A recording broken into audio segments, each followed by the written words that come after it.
This is power move number 10, the power to breathe. Breathe, breathe. Not because the problem is over, because inspiration is everywhere. Breathe, not because the workplace has changed, but because expiration is an indicator of an end to the new beginning. Breathe, not because you have all of the answers, because your very breath is the breath of life. Inspiration is everywhere. Breathe because you are still here. In 2015, I was fired for disability from a major US hospital. I'm Glenn Davis, your workforce care nurse. When workplace stress, injury, fear, or discrimination come for us, we do need the right tools to contend. That's why you now have employee mental health education, the least invasive treatment first, so you can make informed employment, mental health, and faith-based decisions from a sound mind and direct the course of your life toward your unique health equity.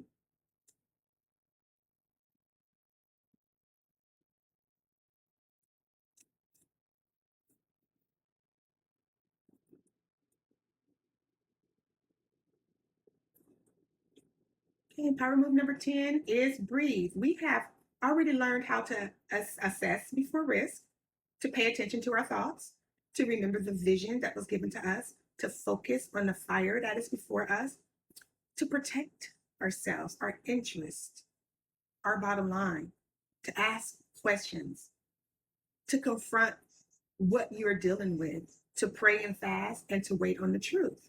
After all that is done, it's okay to breathe as part of your power move. Breathing, when you're dealing with workplace stress, can make us feel like we have to solve all of our problems right now. Everything is right now. Everything is a hurry, hurry.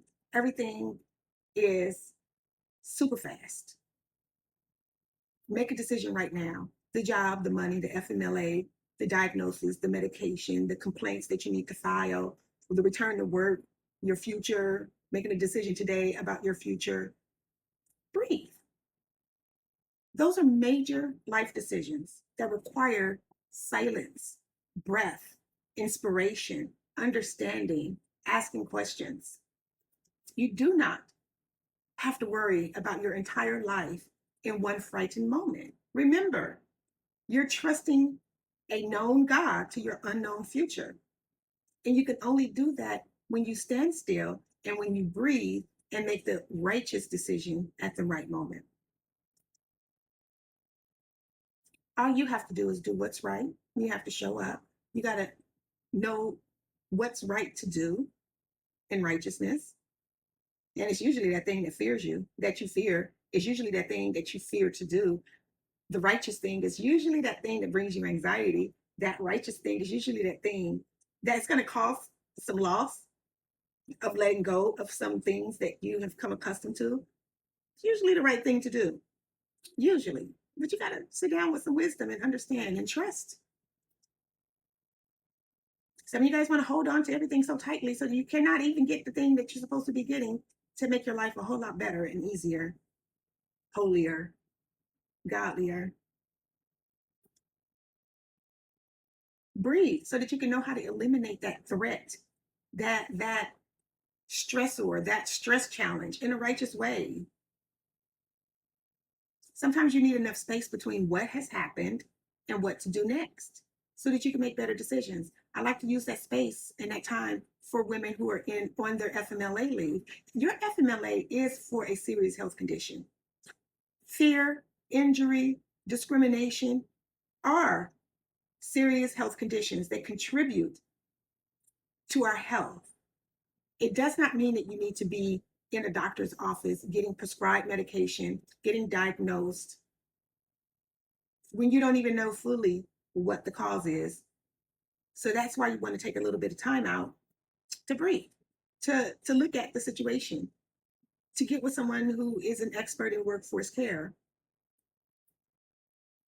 Breathing causes us to pause. You should take your breath so you can pause. You do not have to make lifelong decisions in an instant. When you breathe long enough, when you take your time to pause, Even some of you don't even know how to respond to a question. Somebody asks you a question and you feel obligated to respond straight away. You don't have to. Maybe you don't have an answer. Take time to think about it. You have options. You can have options to ask more questions, to gather more information, to seek another opinion, phone a friend, pray, wait, read the Bible, change your mind, make another decision. You need to choose what protects your health and the life that God has given you. Okay? Breathe before you react. Sometimes when we are afraid to lose our jobs and our paychecks and the career we've built, the life that we build for ourselves, our identity is attached to it. Fear can make every decision feel like a burden, a life and death burden. It's not. You just need the tools so that you can pretend. Breathe. Get yourself back into a position where you can think. Then everything that you've learned, you want to apply what works for you in that moment, because power moves are never about aggression. Power moves are acts of faith.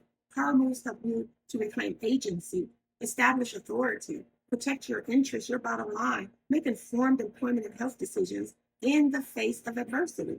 Workplace issues that usually kill, steal, and destroy so many people because they react fear based.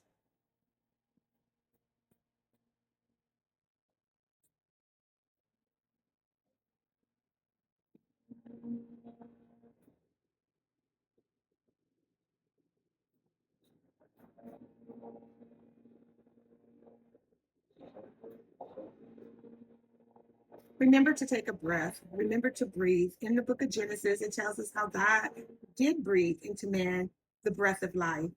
Your employer did not give you life. Your title did not give you life. Your paycheck did not give you life. And none of those things should even be considered more valuable than you, than the life that God has breathed into you.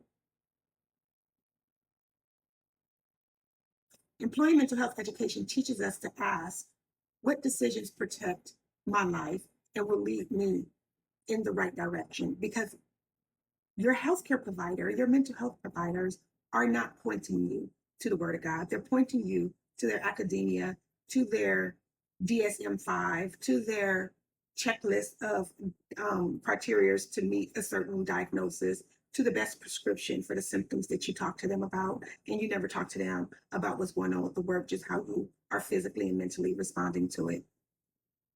You need to talk to somebody who's going to point you in the right direction, because at the end of the days, we are not going to be able to blame the politician, blame the doctor, blame the manager, blame the system, blame the policies on what we didn't do to handle our Father's business. We will be blamed individually. Dealing with workplace mental health dealing with workplace mental health.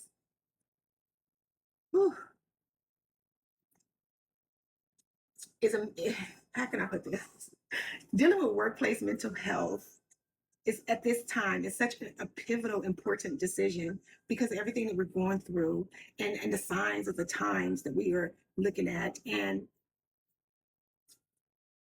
it's so important that employee mental health education is being pushed right now to become a mandatory condition of employment, because we all need to know how to be accountable for the situations that come for us to kill, steal, and destroy us. We cannot pass the buck off to someone else when our spirit of truth is trying to use us.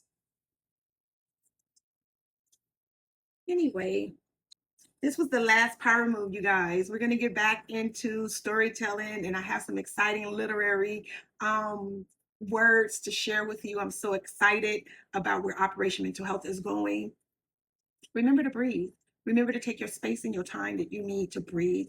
Remember that at the end of the day, either you're going to be blamed or you're going to be crowned. Either you are going to be welcomed or you are going to be told to get away from me. I never knew you.